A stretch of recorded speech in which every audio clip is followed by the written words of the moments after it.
So we're here in Mexico, and we've got, some of the best sales leaders in our organization. And one of the things that we've spent a lot of time on is really forecasting goals, figuring out what those targets should be.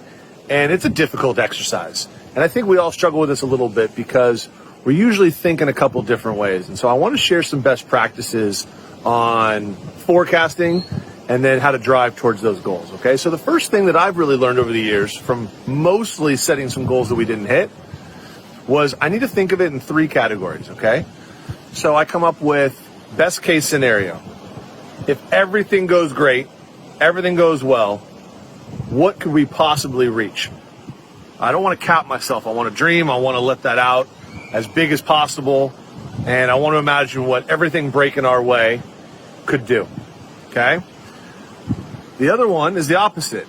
Worst case scenario. The shit hits the fan. If everything goes wrong, if just there's difficult things that happen that change our environment a ton. We know this from last year. What then? What then? It's basically what is the worst thing that I'm willing to tolerate if everything goes wrong? And then the middle one is sort of my realistic goal. What do I think should and will happen? But by navigating all 3 of those things, I've got a really good picture of what maybe the obstacles will be based on the worst case. When I start thinking of the best case, it starts opening up some new ideas to maybe stretch what seems a little better than what's most likely to happen. And it gets me really grounded on a good target to drive towards. So I always start there.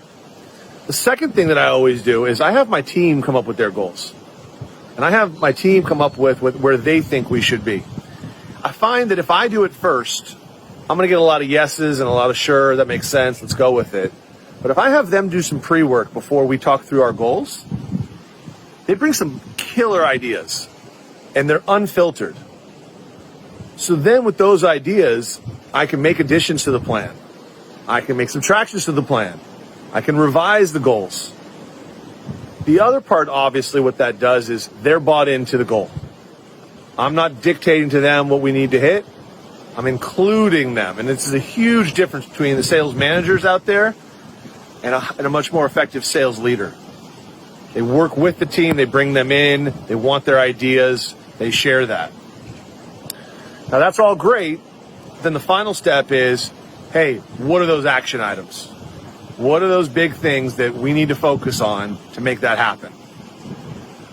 I find that ends up being a hell of a lot easier with a group of well-prepared, a group that's on the same page, a group that's focusing on what those goals are and has alignment to start zeroing in on, all right, these are going to be our 2, 3, 4 big areas to focus on.